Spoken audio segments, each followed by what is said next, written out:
अस्सलाम स्टूडेंट्स, कैसे हैं आप लोग।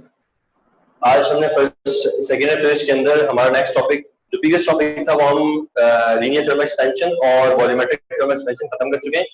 आज हमने एक छोटी सी डेरिवेशन करनी है, जो वो डेरिवेशन है जो आप मैट्रिक क्लास में भी कर चुके हैं लेकिन सेकेंड ईयर कोर्स में फिर से शामिल है और ये शॉर्ट में आ जाया करती है। ठीक है, यानी आपके जो एग्जाम में शॉर्ट क्वेश्चन आंसर्स आते हैं सेक्शन बी में, उसमें ये डेरिवेशन आ जाया करती है। इस डेरिवेशन का नाम है जिसमें हम करते हैं relationship between coefficient of linear thermal expansion and volumetric thermal expansion. ठीक है, तो आप हेडिंग डाल सकते हैं रिलेशनशिप बिटवीन, देखिए मैं शॉर्ट में लिखूंगा रिलेशनशिप बिटवीन, ठीक है, alpha and beta. Last class में जो हमारी बात हो रही थी आपसे और आपको हम बता चुके थे कि बच्चों अल्फा क्या होता है। Alpha is the coefficient of linear thermal expansion and beta is the coefficient of volumetric thermal expansion. इन दो थर्मल एक्सपेंशन का क्या रिलेशनशिप है, मैं इस डेरिवेशन की तरफ आने लगा हूं कि इनमें क्या रिलेशनशिप है और आज हम इसको ड्राइव करेंगे। साथ साथ रहिए और अगर आपको किसी भी चीज में कोई सवाल हो, कोई परेशानी है तो आप हमें यहाँ पर अपना क्वेश्चन रेज कर सकते हैं। ठीक है, आइए स्टार्ट करते हैं और मैं अज्यूम करूंगा अपने पास, let us consider volume V before heating. ठीक है, सबसे पहले हम अपने पास एक वॉल्यूम कंसीडर करेंगे जिसकी लेंथ, ब्रेथ और हाइट होगी। ठीक है, और उसको हीट अप करेंगे तो उसकी लेंथ, ब्रेथ और हाइट में चेंजेस आ जाएगी, यानी उसके वॉल्यूम में आपके पास चेंज आ जाएगा। तो consider a metallic rectangular block at certain temperature T और initial temperature T।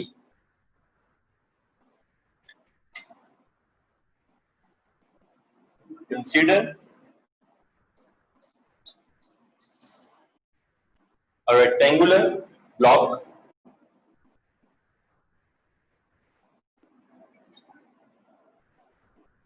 of initial volume V1। initial volume क्या है बच्चों में? V1। Let us consider a rectangular block of volume V1 at temperature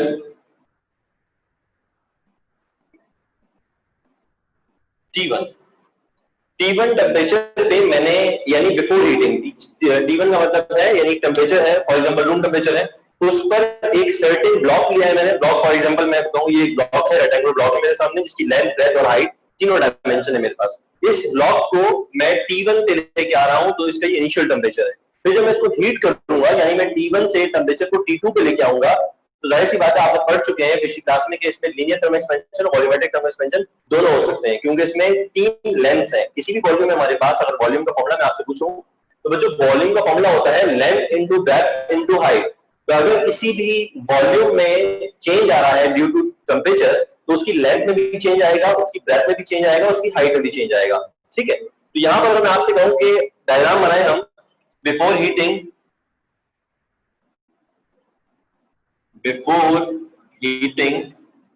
यानी T1 पे जो हमारे पास एक वॉल्यूम है, वो इस तरह का बना रहा हूं मैं, डायग्राम के थ्रू आपको शो करने की कोशिश करूंगा। ठीक है, आप लोग साथ रहिएगा डायरेक्शन में, और जिस स्टेप में आपको डायरेक्शन में कोई स्टेप समझ में ना आए तो आप काइंडली हमें बताइएगा कि इस स्टेप से सर दोबारा समझा दीजिएगा। ठीक है,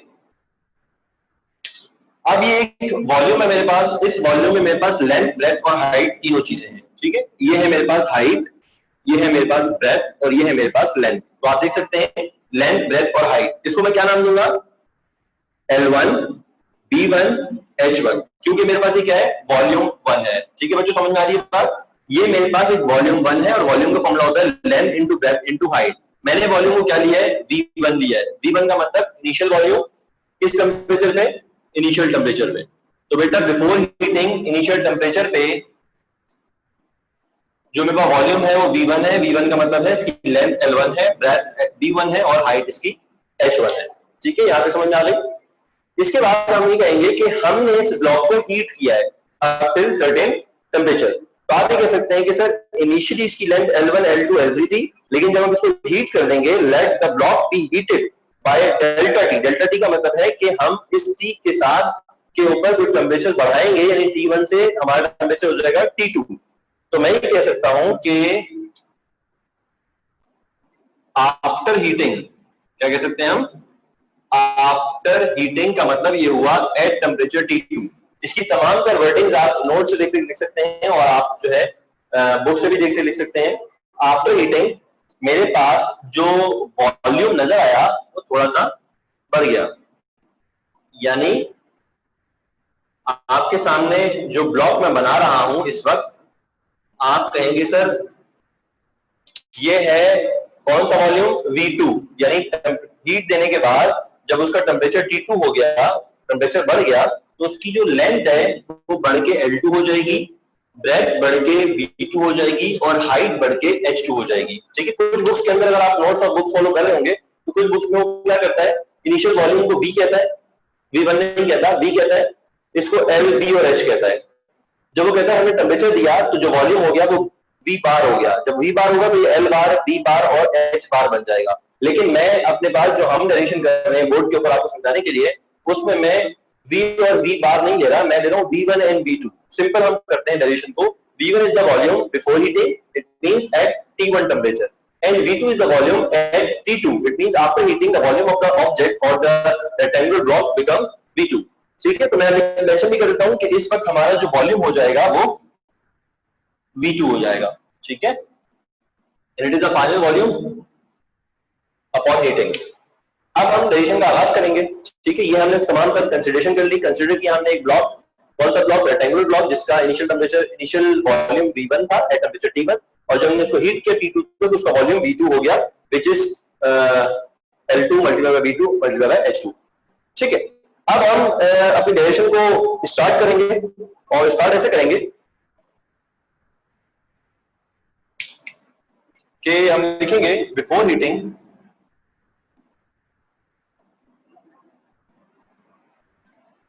द वॉल्यूम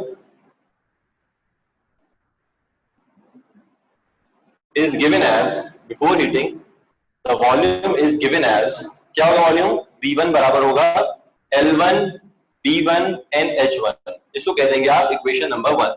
ठीक है बच्चों, before heating the volume of the given object, the given cylinder, sorry given rectangular block is L1 by B1 by H1। ठीक है, and after heating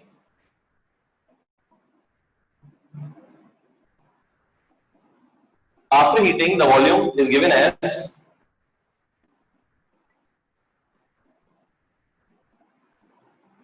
after heating जो वॉल्यूम बन जाएगा वो क्या बन जाएगा बेटा, V2 बन जाएगा। ठीक है, और V2 बराबर होता है L2 B2 H2। इसे कह देंगे आप इक्वेशन नंबर 2। ठीक है बच्चों, बहुत आसान सी डेरिवेशन है और जल्दी जल्दी समझना है इसको। ये जो मैंने दो एक फॉर्मूले लिखे हैं, ये फॉर्मूले आप सबको पता है कि वॉल्यूम का फॉर्मूला होता है length multiply by breath multiply by height. ठीक है, अच्छा, अब ये सब करने के बाद अब मैं अज्यूम करूंगा अपने पास कि according to linear thermal expansion. तो बच्चों आप साथ साथ रहिएगा, according to linear thermal expansion जो मेरे पास इक्वेशन बनती है, मैं लिखूंगा according to linear thermal expansion. Linear thermal expansion के मुताबिक क्या होता है फाइनल लेंथ, मैं लिख रहा हूं, आप देखें बोर्ड पर, जो फाइनल लेंथ होती है हमारे पास वो बराबर होती है L2 is equal to L1 1 plus alpha delta T। अगर आपको ये फॉर्मूला याद ना आए तो हमारा प्रीवियस लेक्चर आप देख सकते हैं कि according to linear thermal expansion, अगर मैं लीनियर थर्मल एक्सपेंशन की बात करूं तो उसमें लेंथ इंक्रीज होती थी, अगर आपको याद हो तो उसमें लेंथ को इंक्रीज करते थे, और फाइनल लेंथ का फॉर्मूला जो कि हमने लास्ट में यहाँ पर इक्वेशन नंबर 20 लिख के किया था, अगर आपने नोटबुक में देखें तो वो फॉर्मूला ये था। आप चाहे तो ये भी लिख सकते हैं कि according to linear thermal expansion the final length of an object becomes L2 is equal to L1 1 plus alpha delta T। तो आप बच्चों मुझे बताएं यहाँ पर, अगर L1 L2 हो गई है, देखें मैं यहाँ मार्क कर रहा हूं, अगर लेंथ L1 हीट होके L2 हो गई है तो ये एक लेंथ थी जो कि बढ़ के L2 हो गई। इसी तरह B1 बढ़ के B2 हो गई है, इसका मतलब B2 भी लेंथ है, ब्रेथ जो होती है हमारे पास एक लेंथ होती है जिसमें इंक्रीमेंट आया है। तो आप कह सकते हो कि सिमिलरली, यहां पे आप कह सकते हो सिमिलरली सिमिलरली जो B2 है वो क्या बन जाएगा, B1 1 plus alpha delta T, और H2 क्या बन जाएगा, H1 1 plus alpha delta T. ठीक है बच्चों, देखो मैंने क्या किया, H1 भी एक लेंथ है जो कि हीट होने के बाद H2 हो गई है। इसका मतलब जब किसी वॉल्यूम में चेंज आता है, बहुत सिंपल सी बात है और आप माशाल्लाह समझदार बच्चे हैं, आप बात अच्छे समझेंगे कि सर वॉल्यूम जो होता है वो हमेशा 3 डायमेंशन होता है। वॉल्यूम में लेंथ, ब्रेथ और हाइट हमारे पास 3 होती है। अगर मेरे पास सिर्फ लेंथ होती और मैं इसको हीट करता, लेंथ में इंक्रीज होता, this is linear thermal expansion. अब मेरे पास अगर वॉल्यूम है तो वॉल्यूम में मेरे पास 3 लेंथ्स होंगी। अगर मैं इसको हीट करूंगा तो लेंथ में भी इंक्रीमेंट आएगा, ब्रेथ में भी इंक्रीमेंट आएगा और हाइट में भी इंक्रीमेंट आएगा। और उसको आसान अल्फाजों में समझें तो इसका मतलब है तीनों लेंथ्स में इंक्रीमेंट आएगा। तीनों लेंथ में कितना इंक्रीमेंट आएगा और उनकी फाइनल लेंथ क्या हो जाएगी, फाइनल लेंथ L1 की L2 हो जाएगी, B1 की फाइनल लेंथ B2 हो जाएगी, H1 की फाइनल लेंथ H2 हो जाएगी। और उन तीनों के फॉर्मूले मैंने आपके सामने दिए L2, B2 और H2। लिहाजा आप इन इक्वेशन को कहेंगे equation number 3, equation number 4 and equation number 5। 1 2 equation ये है मेरे पास, 3 4 एंड 5 इक्वेशन मैंने आपके सामने बना दी है। अब डेरिवेशन का नेक्स्ट पार्ट, यहां तक अगर किसी बच्चे को कोई सवाल है तो वो काइंडली पूछ सकता है। यहां पर अब क्या करना है, मैंने तीनों इक्वेशन को मल्टीप्लाई कर देना है। किन तीनों इक्वेशन को, इक्वेशन नंबर 3 4 एंड 5 को। तो मैं लिखूंगा मल्टीप्लाई इक्वेशन 3 4 एंड 5। इसका मतलब ये होता है मल्टीप्लाई करने का कि लेफ्ट हैंड साइड से मल्टीप्लाई हो जाएंगी सारी, और राइट हैंड साइड सारी राइट हैंड साइड से मल्टीप्लाई हो जाएंगी। तो बच्चों ये सब थोड़ा और समझना, और ये सब समझना आगे समझने की डेरिवेशन का जो मुश्किल पार्ट है वो हम ऑलरेडी कर चुके हैं। ठीक है, यहां पर मैं इन तीनों मल्टीप्लाई कराऊं तो बच्चों ये बनेगा L2 multiply by B2 multiply by H2 is equal to, देखिए L2 multiply by B2 multiply by H2।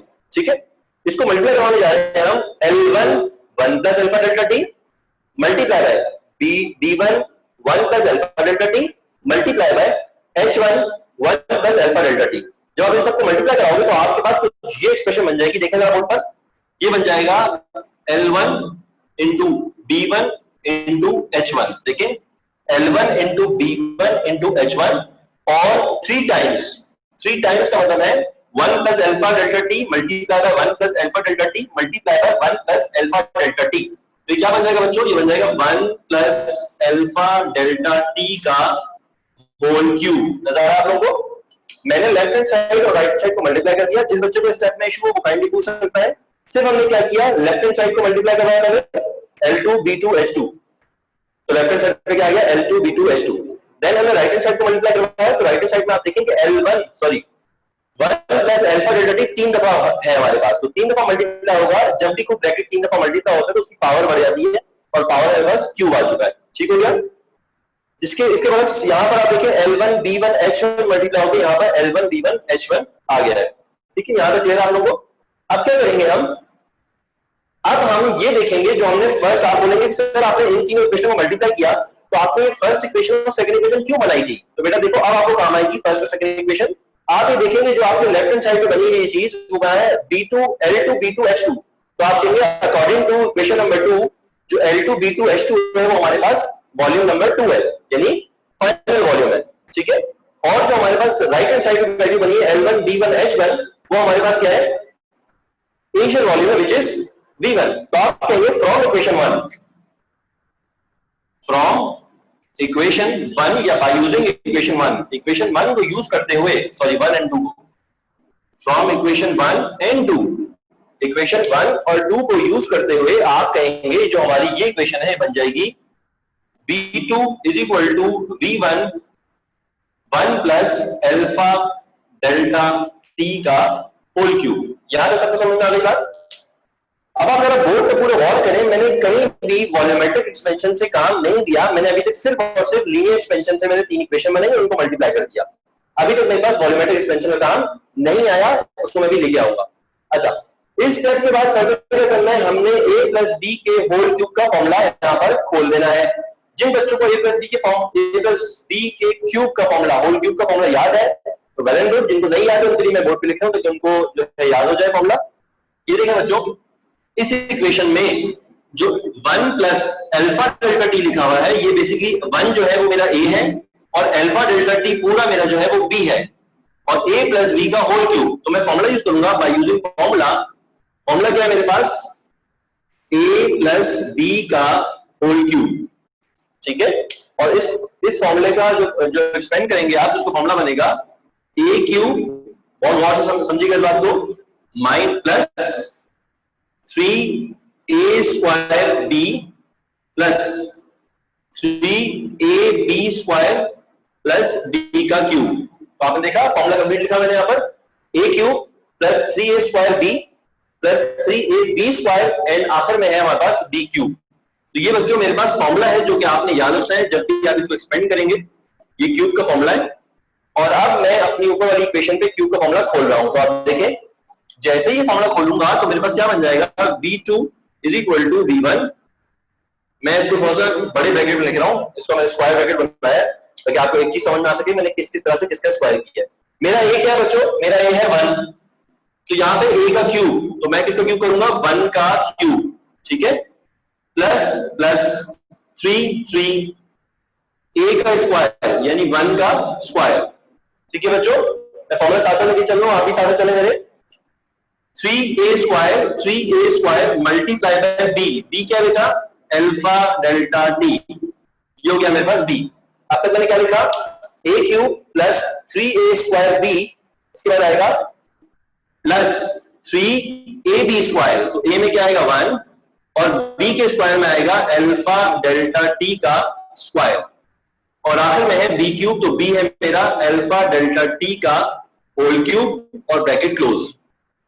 तो आप देखिए मैंने पूरे जो है फॉर्मूले को यहां पर आपके सामने खोल दिया है और फॉर्मूले में मैंने मेरा a क्या था, वापस से रिवाइज कर रहा हूं, मेरा a क्या था 1 था और मेरा b क्या है अल्फा डेल्टा टी। मैं लिख ही देता हूं, यहां पर 1 मेरा a है और b मेरा अल्फा डेल्टा टी है। तो इस तरह यहां पर a प्लस b का हमने फॉर्मूला लगाया, a प्लस b के होल क्यूब का।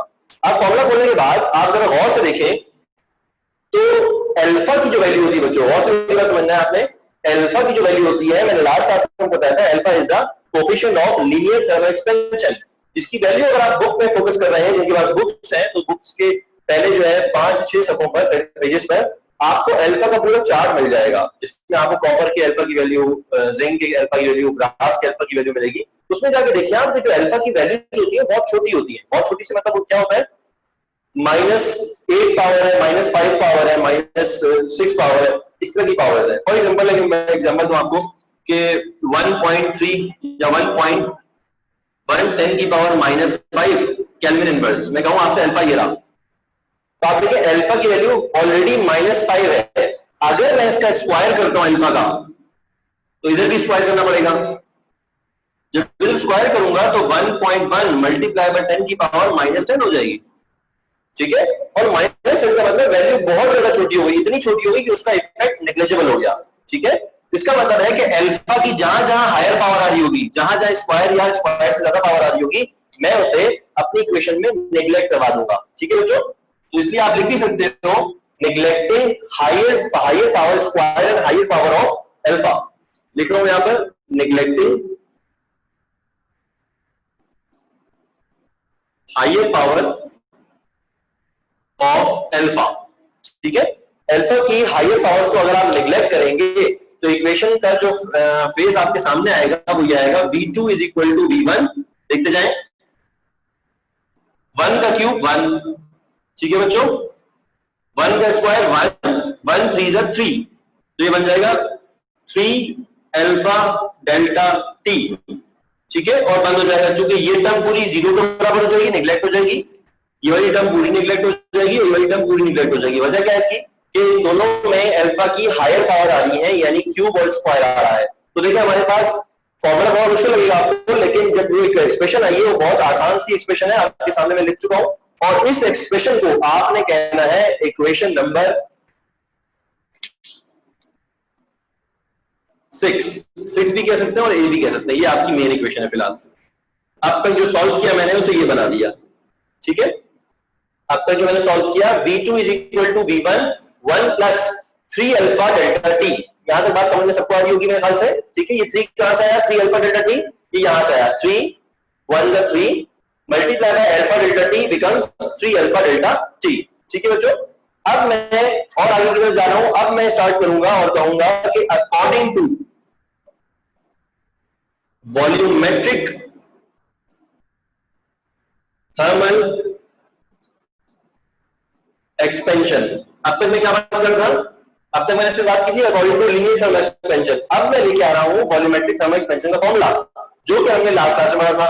लास्ट क्लास में हमने पढ़ा था कि कभी भी किसी वॉल्यूम को अगर आप V1 से हीट अप करके V2 पे ले आएंगे, तो जो V2 का फॉर्मूला होगा बच्चों वो ये होगा, V2 is equal to V1 1 plus beta delta T. अगर आपको याद आ रहा है तो ये फॉर्मूला था, इसको कहेंगे इक्वेशन नंबर 7, ठीक है बच्चों। इक्वेशन नंबर 6 मैंने अभी तक जो डेरिवेशन कर रहा था उसमें इक्वेशन नंबर 6 मैंने खुद बनाई है। इक्वेशन नंबर 7 मैंने कहां से लेके आया हूं, मैं वॉल्यूमेट्रिक थर्मल एक्सपेंशन से आपके पास वॉल्यूमेट्रिक एक्सपेंशन की इक्वेशन लेके आया हूं, ठीक है। अगर आप 6 और 7 को बहुत गौर से देखें, जो कि देख रहे होंगे, तो आपको ये अंदाजा होगा कि दोनों इक्वेशन की जो लेफ्ट हैंड साइड है, ठीक है, इन दोनों इक्वेशंस की जो लेफ्ट हैंड साइड है वो हमारे पास V2 है। इसका मतलब है अगर हम इन दोनों इक्वेशन को आपस में इक्वेट कर लें तो हम किसी नतीजे तक पहुंच सकते हैं। तो अगला स्टेप यही है कि इक्वेटिंग या कंपेयरिंग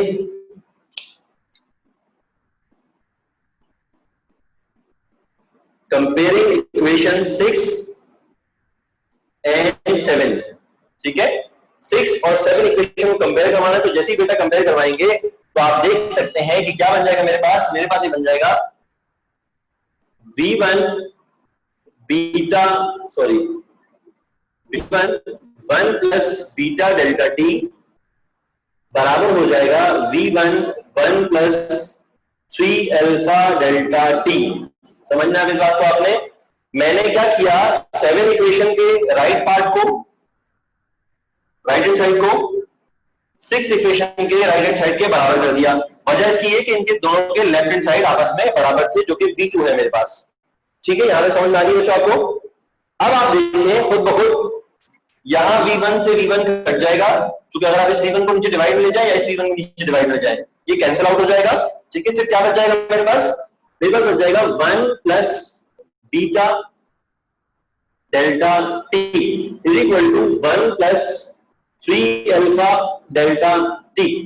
तो और देखिए बोथ साइड पे 1 लिखा हुआ है, अगर आप इस 1 को वहां लेके जाए माइनस हो जाएगा, इस 1 को यहां लेके आए माइनस हो जाएगा, कि 1 माइनस 1 दोनों 1 आपस में कैंसिल आउट हो जाएंगे। तो मैं यहां पे क्या कहूंगा कि दोनों 1 आपस में कैंसिल आउट हो गए। तो बच्चों अब क्या बचा मेरे पास, सिर्फ मेरे पास बचा beta delta T is equal to 3 alpha delta T.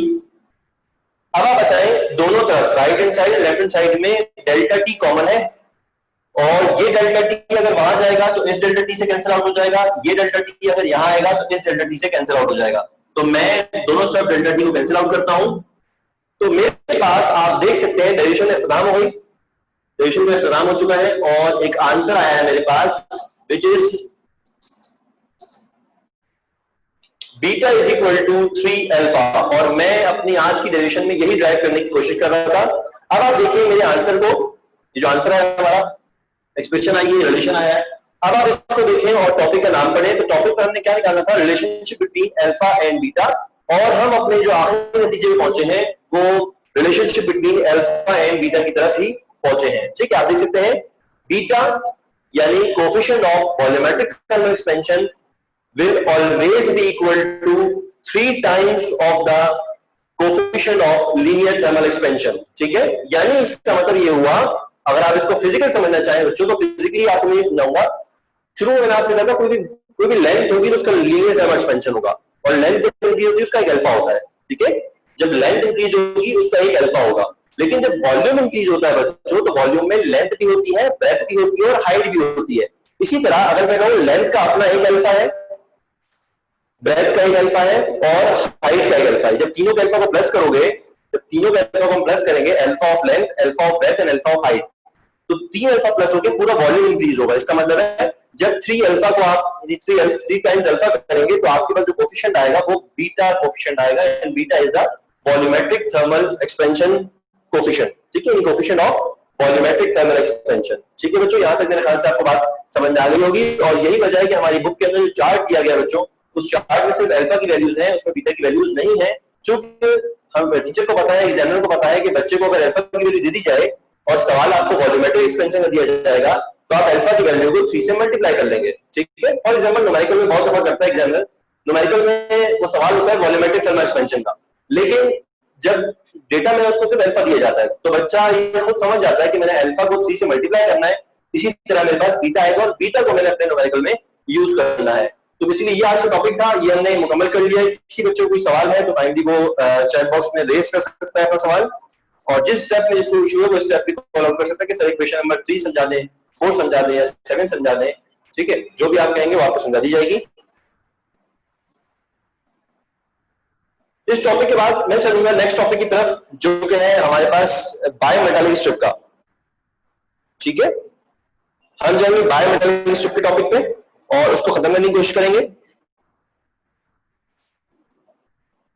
आप बच्चे से कॉपी कर लें जब तक, या आप स्क्रीन लेना चाहें तो स्क्रीनशॉट लेना चाहें तो वो भी ले सकते हैं। ठीक है, ठीक है बच्चों, मैं इसको रब कर रहा हूं, हम स्टार्ट करेंगे बायोमेटालिक स्ट्रिप। आप तो अपने पास हेडिंग डाल लें बायोमेटालिक स्ट्रिप की। ठीक है, बायोमेटालिक स्ट्रिप बेसिकली उसकी एप्लीकेशन क्या है, वो कहां यूज होता है ये आपको बताएंगे, और उसका प्रिंसिपल क्या है ये आपको बताएंगे। और जो आप सवाल करवा रहा हूँ ये भी शॉर्ट में आता है, पहले लॉन्ग में भी आया करता था ये सवाल, मैंने आपको भी करवाया है, बोर्ड के ऊपर डेरिवेशन करवाई है। ये लॉन्ग टॉपिक पार्ट हुआ करती थी, लेकिन अब जो है मोस्टली शॉर्ट में आती है। 4 नंबर के लिए डेरिवेशन करनी होती है बच्चे को, क्योंकि बहुत आसान है, इसमें कोई हार्ड चीज नहीं है डेरिवेशन के अंदर। जो कोई डेरिवेशन मैंने आपको करवाई है काफी आसान डेरिवेशन है ये। ठीक है, अच्छा, अब बायोमेटालिक स्ट्रिप का टॉपिक है, वो भी शॉर्ट में 4 नंबर के लिए आता है। ठीक है, जिसमें बच्चे को बायोमेटालिक स्ट्रिप की डेफिनेशन बतानी पड़ती है, उसका प्रिंसिपल और वर्किंग फिनोमेना बताना पड़ता है, और डायग्राम बनानी पड़ती है। ठीक है, तो आइए बनाते हैं बायोमेटालिक स्ट्रिप से आपको क्या समझ में आता है, और आपके जहन में टॉपिक का नाम सुनते ही आप क्या सोचते हैं। ठीक है, इस पर बात करेंगे।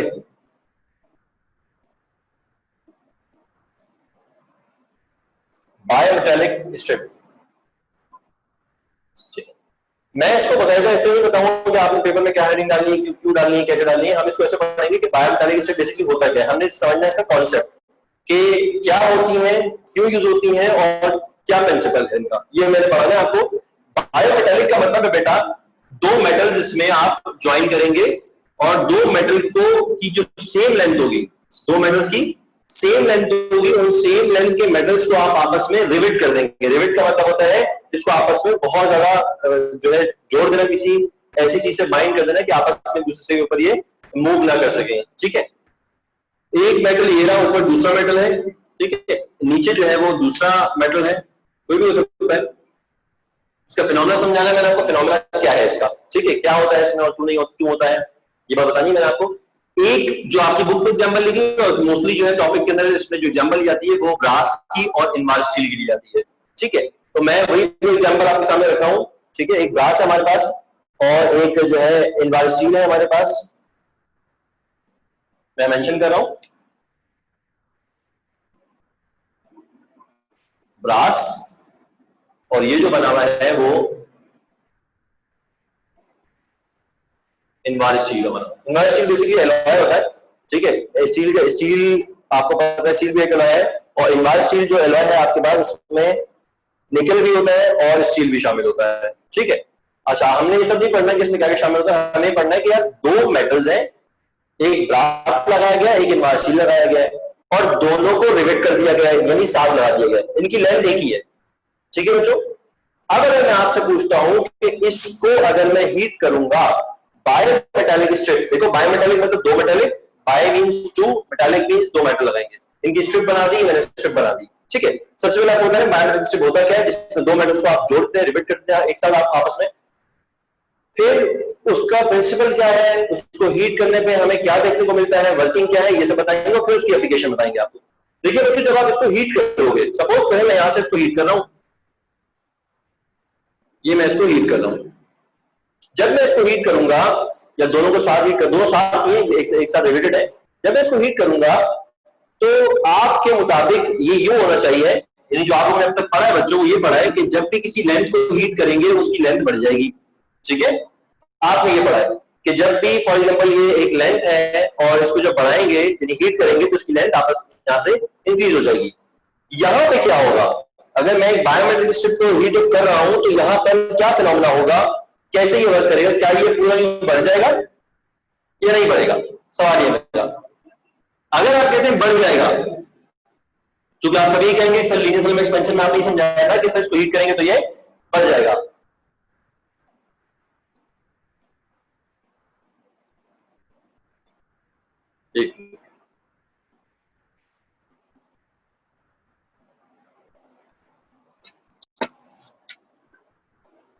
जी बेटा, आवाज क्लियर है आपको? जिस भी स्टूडेंट को आवाज क्लियर नहीं है वो काइंडली बता सकता है चैट बॉक्स में, जैसे एक स्टूडेंट ने बताया हमें। ठीक है, आवाज क्लियर नहीं आएगी तो समझ में बिल्कुल नहीं आएगा। मैं आगे चलता हूं टॉपिक को लेके, जिसको भी आवाज में कोई इशू हो। ठीक है बेटा, अच्छा मैं कहता कि जब आप किसी भी लेंथ को हीट करते हैं आपके जहन में, चूंकि मैं पढ़ा चुका हूं ऑलरेडी, अपना लीनियर थर्मल एक्सपेंशन का टॉपिक मैं डिस्कस कर चुका हूं, तो आपके जहन में ये है कि सर जब भी आपने कहा किसी लेंथ को हीट करेंगे उसकी लेंथ बढ़ जाएगी, लेंथ बढ़ जाएगी। लेकिन बेटा जब हम बायोमेटल स्ट्रिप की बात कर रहे होते हैं, जब हमारे पास दो मेटल आपस में स्ट्रिप की सूरत में आ जाते हैं जिसको हमने आपस में रिवेट किया होता है, अब जब मैं इसको हीट करूंगा तो इसकी लेंथ बढ़ेगी नहीं, यानी ये लेंथ में इंक्रीमेंट नहीं दिखाएगा, और तो ये बेंड हो जाएगा। ठीक है, यानी अगर मैं इसको हीट करूंगा तो इसकी जो दूसरी डायग्राम आप बनाओगे बोर्ड में वो ये बनाओगे कि सर ये ऐसा हो जाएगा। वापस से बनाते हैं, ये थोड़ा सा ऐसे हो जाएगा। ठीक है, मैंने बड़ी लेंथ बना दी लेकिन आप मतलब थोड़ा सा बड़ा कर सकते हैं इसको, ये ऐसे हो जाएगा। इसकी वजह बताएंगे आपको, ये ब्रास है, ये फिर इनवाइस स्टील है। ठीक है, ये बेंड हो जाएगा। बच्चे को पूछना चाहिए सर इस बेंडिंग का राज क्या है, असल में यही प्रिंसिपल है जो बेंडिंग हो रहा है कि सर इसकी लेंथ नहीं बढ़ रही, मैंने इसको हीट किया इसकी लेंथ नहीं बढ़ी, ये बेंड हो गया, मतलब लेंथ बढ़ रही लेकिन वो बेंडिंग में बढ़ी, स्ट्रेट लेंथ नहीं बढ़ी। जैसे मैंने आपको बताया इसको मैं हीट किया इसकी लेंथ बढ़ गई, लेकिन इसको हीट करने पे इसकी लेंथ यूं स्ट्रेट नहीं बढ़ेगी, लेंथ बढ़ने की कोशिश करेगी लेकिन वो बेंड हो जाएगी। इसका मतलब है कि आप हीट कर रहे हो, लेंथ इंक्रीज होना चाह रही है लेकिन वो बेंड हो गई। इसकी वजह क्या है, हम ये बेसिक प्रिंसिपल है कि क्या वजह है बायोमेटल की स्ट्रिप में हमारे पास स्ट्रिप बैंड हो जाती है। ठीक है, अच्छा यूज क्या किया जाता है ये बता दूं पहले मैं आपको। ये यूज किया जाता है जहां पे सिक्योरिटी अलार्म्स होते हैं, जैसे बैंक में, बैंक वगैरह में यूज किया जाता है, कंपनीज वगैरह में यूज किया जाता है। ठीक है, जहां आग लगने का खतरा हो वहां यूज किया जाता है, क्योंकि अक्सर देखा होगा आपने कि अगर बैंक में आग लगी है, किसी कंपनी में आग लगी है तो अलार्म बजना शुरू हो जाता है। तो बेसिकली वो अलार्म जो होता है, सिक्योरिटी अलार्म जो होता है वो बायोमेटल की स्ट्रिप की वजह से होता है। यानी उन्होंने यहाँ पे अटैच किया होता है बैटरी को, मैं बना के दिखा रहा हूं आपको, ये होता है पिन और ये बना दी उन्होंने बैटरी फॉर एग्जांपल। ठीक है, जल्दी में डायग्राम बना रहा हूं आपके सामने देखना, ये उन्होंने पिन बना दी है। ठीक है, और पिन और बायोमेटल की स्ट्रिप के दरमियान गैप है, देख लें आप लोग, पिन और बायोमेटल की स्ट्रिप के दरमियान गैप है। जब तक बायोमेटल स्ट्रिप लगेगी नहीं बेल नहीं बजेगी। ठीक है, ये ऐसी ही रहेगी, बेल नहीं बजेगी। लेकिन अगर खुदा ना खास्ता बैंक में आग लगती है, कहीं पे जो है हीट अप होता है मामला, तो हीट होने की वजह से बायोमेटल स्ट्रिप बैंड हो जाएगी, और जैसे बैंड होगी तो इसका मतलब है अगले स्टेप में अगर ये बैटरी यहां लगी हुई है सेम बैटरी, तो जो यहाँ पे पिन थी वो उससे अटैच हो जाएगी, और जैसी अटैच होगी तो करंट सर्कुलेट करना स्टार्ट करेगा, और करंट सर्कुलेट करेगा तो आपका अलार्म बजना शुरू हो जाएगा। तो आप बैंक में देखे भी होंगे आजकल तो वो सिक्योरिटी अलार्म के साथ साथ वो शावर्स भी आ रहे हैं, जैसे कहीं आग लगेगी तो अलार्म बजेगा, उस पर जो है वो शावर को ऑन हो जाएंगे और जो है आग को बुझा देंगे। तो बेसिकली बहुत ज्यादा सिक्योरिटी पर्पस में ये चीजें यूज होती है। ठीक है, इसके अलावा जो है बायोमेट्रिक थर्मोमीटर के अंदर भी यूज हो रहा है, बायोमेट्रिक थर्मोस्टेट में भी यूज किया जा रहा है। ठीक है, बहुत सारी एप्लीकेशन, ये तो वही एप्लीकेशन। आप कहेंगे सर ये बैंड क्यों हो रहा है, अभी तक आपने इसका रीजन नहीं बताया कि बैंड क्यों होता है, तो आइए बैंड होने का रीजन बताते हैं आपको। ठीक है, दो मेटल्स मैंने लगाए हैं, दोनों मेटल्स की नेचर अलग है, यानी दोनों मेटल का जो अल्फा है ना बेटा, अल्फा अलग है। अल्फा का मतलब होता है coefficient of linear thermal expansion. मैंने आपसे पहले कहा था, अगर आप इस फॉर्मूले को देखें, जल्दी से देख लें, L2 is equal to L1 1 plus alpha delta T. अगर मैं इन दोनों को हीट कर रहा हूं तो दोनों एक साथ हीट हो रही होंगी, दोनों का डेल्टा टी सेम होगा, वन दोनों के लिए सेम होगा। L1 इनिशियल लेंथ दोनों की सेम है। ठीक है, अब मुझे बताएं L2 किसका ज्यादा होगा, तो आप कहेंगे सर L2 उसी का ज्यादा होगा जिसका अल्फा ज्यादा होगा। तो समझ में आ रही मेरी बात, फाइनल लेंथ उसी की ज्यादा होगी जिसका अल्फा ज्यादा होगा। अब आपसे मैं बात करूं ब्रास और स्टील में किसका अल्फा ज्यादा है, अल्फा का मतलब होता है coefficient of linear thermal expansion.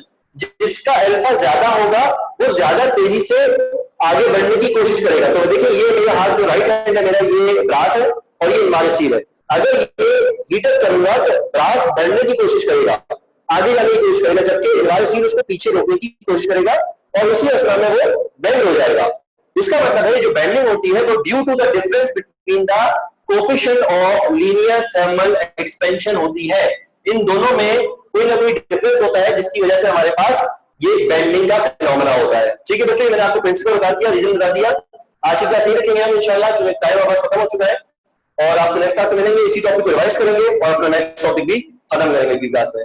बहुत शुक्रिया स्टूडेंट्स, अल्लाह हाफिज।